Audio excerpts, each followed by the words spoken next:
নানা জল্পনা কল্পনার অবসান ঘটিয়ে অবশেষে দেশে ফিরলেন বিএনপির ভারপ্রাপ্ত চেয়ারম্যান তারেক রহমান।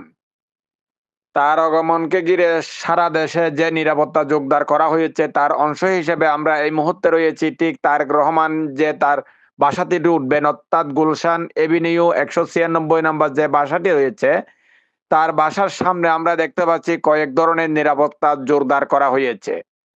আমরা এই মুহূর্তে দেখাচ্ছি যে এখানে সেনাবাহিনী, বিজিবি, পুলিশ সহ সরকারের যে গোয়েন্দা সংস্থা রয়েছে তা সকল নিরাপত্তা বেষ্টনীতে রাখা হয়েছে। এবং এছাড়াও আমরা এখানে দেখছি সাধারণ মানুষ যারা তাদের দলের নেতাকর্মীরা রয়েছেন, সকল নেতাকর্মীরা কিন্তু লাইনে দাঁড়িয়ে দুই পাশে তাদের নেতাকে স্বাগত জানাতে, অভ্যর্থনা জানাতে অপেক্ষা করছে। Belal Hossain, channel 10 TV, Chittagong.